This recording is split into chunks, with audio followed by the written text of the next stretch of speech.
So, hi everyone. This is a really interesting interview I had today, the 1st of February 2022, with Sean Riley. Sean Riley is the founder and CEO of a digital media sales company called Ad Dynamo, which he started over 10 years ago. And one of the things I've been known for a long time is representing Twitter officially in Africa for ad sales. And in that time, they managed to grow their footprint substantially from out of South Africa into markets like Kenya, where they have an office, and more recently, that they've also set up an office in Nigeria ever since, of course, Twitter was officially allowed to operate once again. And really, when you look at what he's done over the last, almost 2 decades, Sean is somebody who's clearly a serial entrepreneur.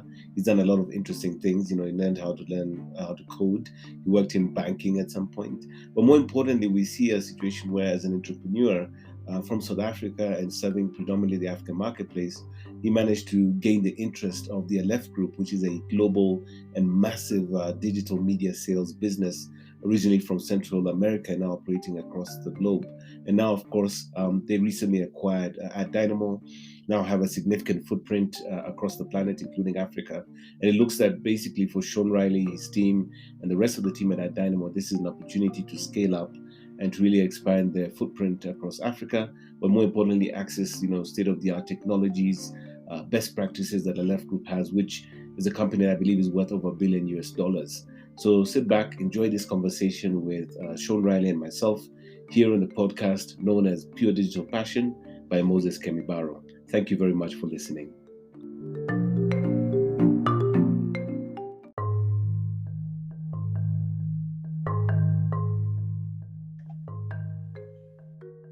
So, good morning, everyone. Thank you very much for joining us on today's podcast, the Moses Kemibaro podcast, Pure Digital Passion. And today we have somebody that I admire and respect and have known for the better part of the last, say, 10, maybe 15 years. Sean Riley, the founder and CEO of Ad Dynamo, which was recently acquired by the Aleph Group. And I thought it was so interesting because there's a mailing list that I get from South Africa every day called Tech Central. And suddenly I see this thing pop up. And Sean's name is there in his picture, and he's talking about this acquisition. And Ad Dynamo, like I said, is a company that I'm very familiar with. We've worked and engaged with them in the past. And first of all, welcome to the podcast, Sean. Thanks, Moses. Thanks for having me. Good stuff. So let's start with maybe a little bit of a backstory here. This Sean Riley, the person, the business perspective. How did you get here, and just kind of understanding the journey to this particular moment in time. Sure. So I guess a quick bit of history. I began my career back in the 90s at Credit Suisse in London. Wow. And so you're a banker? Yeah. So well, wow. Yeah, a little to some extent. I was in futures and options, so derivatives. And I actually started programming out of frustration to solve a few needs that we had within the bank. And I was in that role for over 3 years. And I eventually moved back to South Africa, realizing that as exciting as that environment was, it was not really an environment that conducive to entrepreneurs, and kind of saw Africa very much as the place where if you had a good idea, you could build a startup quite successfully, and that there was a lot of opportunity. So returned home, built an online share trading platform, which we then sold to E-Trade in the US. Wow. So that was quite a journey, and being exposed to Silicon Valley just before the bubble in 98, 99, being exposed to sort of that world was quite intoxicating. And then managed to raise capital for a business called Intelligence from GT Ferrero, who's a prominent South African banker.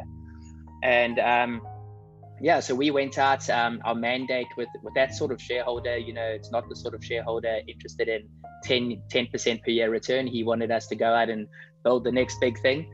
Okay. So we had a few interesting paths. We conceptualized a lot of product. We built a lot of products, some of which was very successful.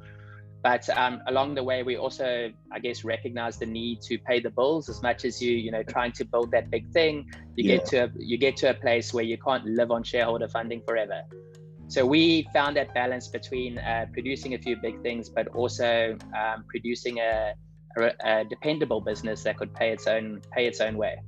And and out of that, Dynamo was born eventually, where we saw an opportunity for more choice in the digital advertising marketplace. Essentially back in sort of 2008, 2009, if you were going to spend online, it was pretty much most of your money was going to Google. And we saw an opportunity to do something there, so we launched an ad network, and that's how you and I got to know each other. Back in our pioneering days, and the ad network. We built real scale. We got to the point of reaching over 58 million unique African users per day, but going toe to toe against Google was pretty tough. So. What changed our lives dramatically was, securing representation of Twitter, and I guess evolving into a sales business, the rest is history. So I'm really, really curious, because I almost feel like, Ad Dynamo has become so synonymous with Twitter, and of course now you've got platforms like Spotify, you've got I believe what the Yahoo business is today. How did that happen? Because I'm just really curious, because that linkage and that connection seems so strong, and the fact that you've represented them, I think, over 10 years. How did that happen? Yes. So Twitter back in 2013, there were a number of there was no formal solution for Africa, so quite a few businesses were able to find creative ways of being able to sell Twitter media unofficially in Africa, and essentially by buying as a client in the UK and making a sale in Africa.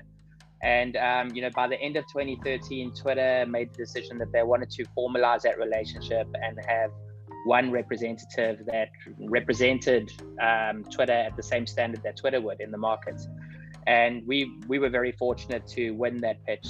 And so from the start of 2014, we've been Twitter's sub-Saharan reseller across Africa. The one thing I'll say about Twitter is, they're a business partner. We've learned so many good habits, and in terms of, the art of pitching, the art of sales, the art of forecasting, there's so much robust methodology within that business that we've benefited from, and then along the way, as other platforms have looked for resellers. Obviously being aligned with Twitter has been really, really good for us. I guess it comes down to the company you keep, and we've successfully won Snapchat, Spotify, as well as Yahoo.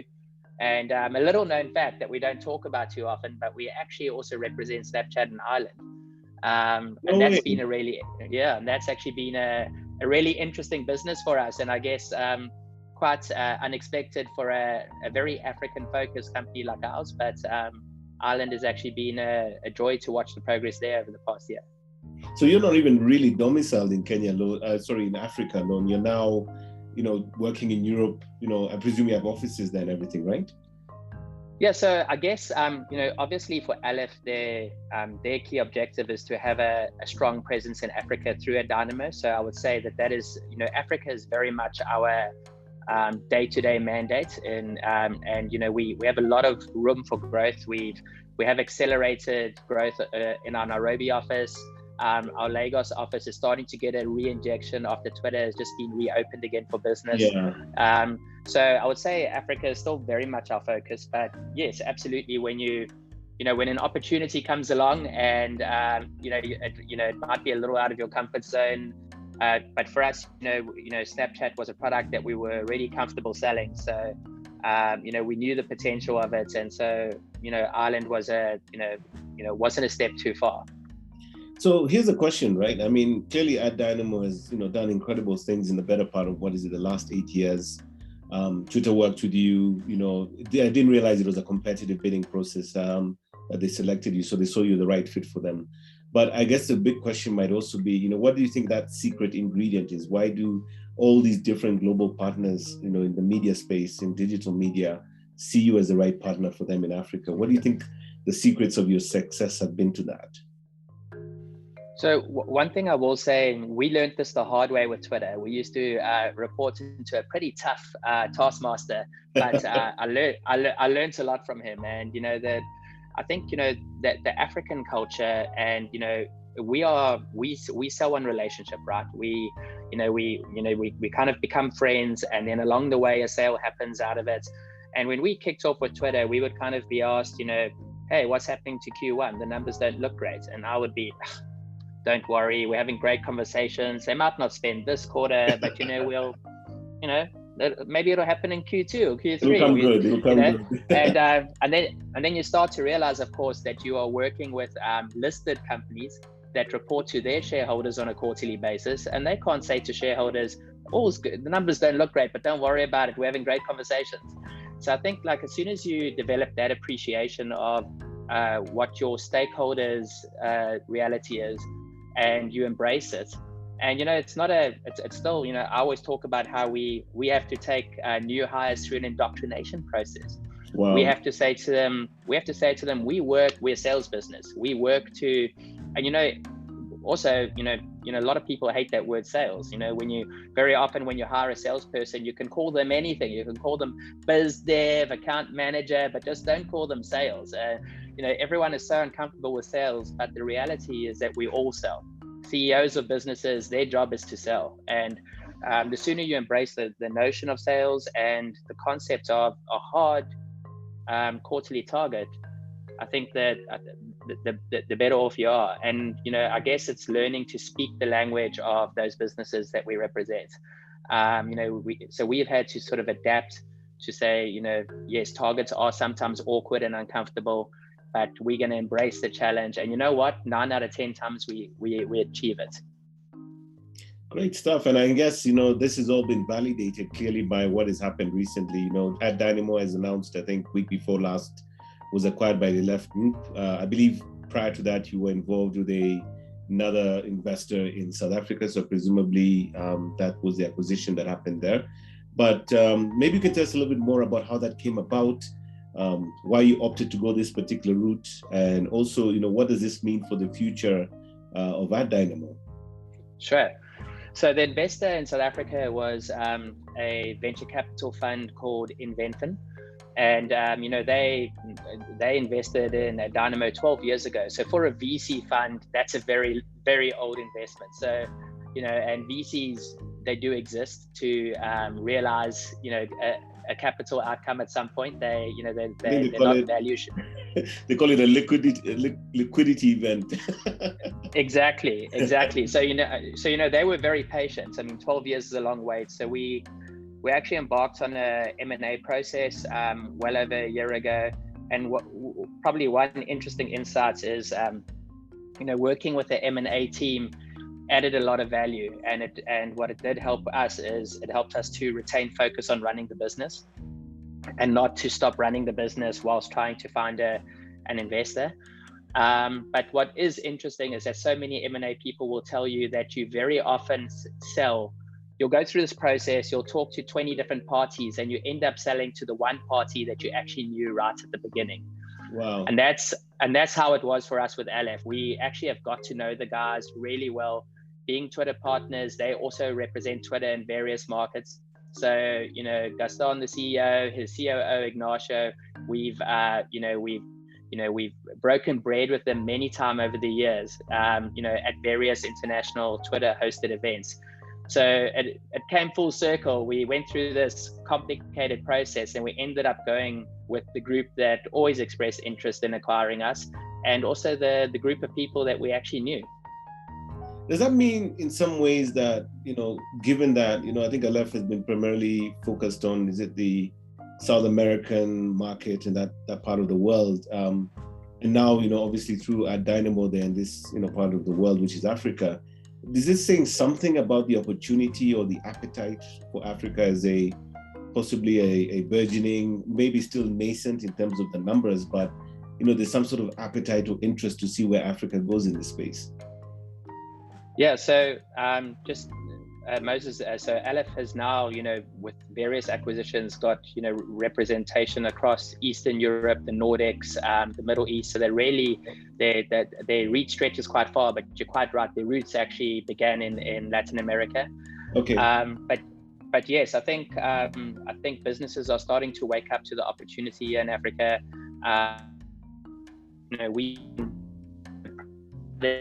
services to a lot of global clients out of Kenya. We've had global clients in Europe, a source. So I think there's definitely recognition. There's and of course that is opportunity. I think probably the one sort of part of where the one expectation to be managed is that we see a lot of our international partners get very starry-eyed, for example, when they see the scale that Nigeria offers in terms of just sheer user numbers. Yeah. And for me, a lot of Africa is still very much about investing for the future. That scale doesn't necessarily translate to commercial success today, but it will. And I think brands are starting to bet on that. We've seen Twitter putting down an office in Ghana as well. So we are starting to see businesses that historically didn't have that much presence starting to put roots down, which is great for the continent. And ultimately, what does this mean for the future of Ad Dynamo? Does the brand continue? Do they become part of this larger Aleph collective? Obviously you're going to be owned by them, or you are owned by them, but what does that mean for the brand Ad Dynamo, which I think you've built into a formidable digital media brand in Africa? Thank you. So for us, Ad Dynamo is very much business as usual. We are part of the Aleph Group, and there's an incredible amount of support we get out of the group. There's obviously access to potential new platforms and relationships that we never had in the past. There's a shared collective of best practice and learnings from around the globe. Obviously, the Aleph Group also owns some really interesting technology. So we are busy, we're busy piloting their Wise Blue technology, great for performance-driven campaigns. But for us, I think what's been great about Aleph is that they've been clear from the start that they're acquiring us because they like what they see in Ad Dynamo. And so for us, I would say that the goal and how we operate moving forward is to remain very much the same, to retain our identity, to continue to sort of nurture the culture and the values that we've built over the years. But also in some way to work at leveraging this far greater group that we can learn so much from. Great. And I mean, maybe my last question to you, Sean, is that, if you look into your crystal ball and, you're looking at what's happening in Africa's digital landscape, especially around media, the next 2 to 5 years, how do you see this panning out? What sort of trends do you think will exist for brands and platforms going forward? So I think there's sort of 3 areas. The first one is creative execution. So in markets such as the UK, it's not uncommon for a digital campaign to allocate 25 to 30% of its budget to the creative, which drives success. And we still, locally in Africa, we do still see creative often being treated as a bit of an afterthought, and possibly not being given the investment that it deserves. So I believe that we're going to start seeing a lift in creative over the next few years. The next one is convenience, where I think that a lot of the platform owners, a lot of publishers, owners, we're starting to, programmatic is a very easy of convenience, that actually by putting your inventory into a programmatic environment, you make the buying process for the agencies and brands out there a lot easier. You remove a lot of barriers. I think the days of small publishers running around with separate rate cards are fall away very quickly, and agencies, brands, everybody. In fact, time is becoming our scarcest resource. I just don't see brands building media plans, to specifically go and run 20 campaigns on 20 different media owners. They're looking for that convenience.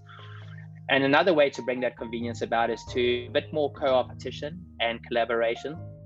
So instead of 3 leading football sites to try go head to toe in the market, what about instead of trying to sell why my site stands out against the competitors, why don't you rather just go sell football and collaborate together and go to your competitor and put together a collective offering that gives a brand reach to all the football audience within a certain market. So I think collaboration is another way of driving convenience.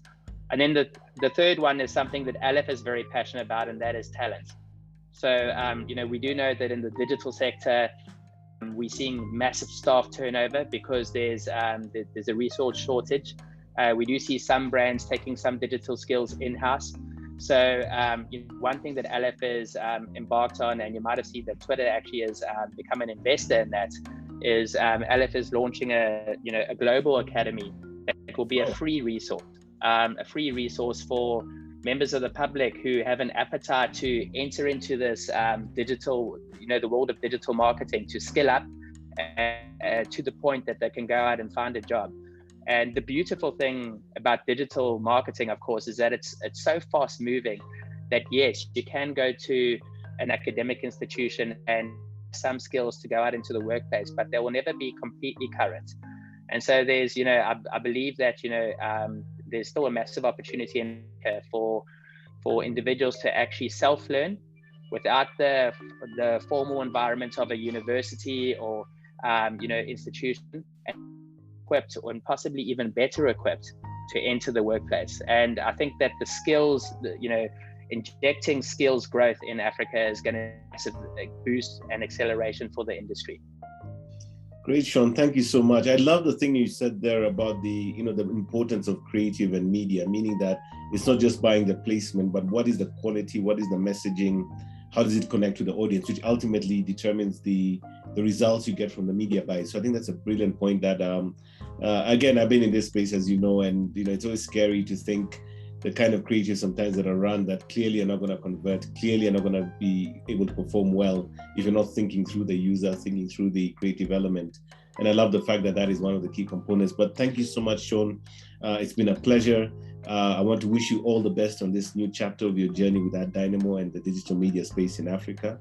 And thank you for being on this podcast, and wishing you all the best for the future. Thank you, Moses. And I'll see you in Kenya soon. Hopefully, yes. Thank you. Okay. Take care.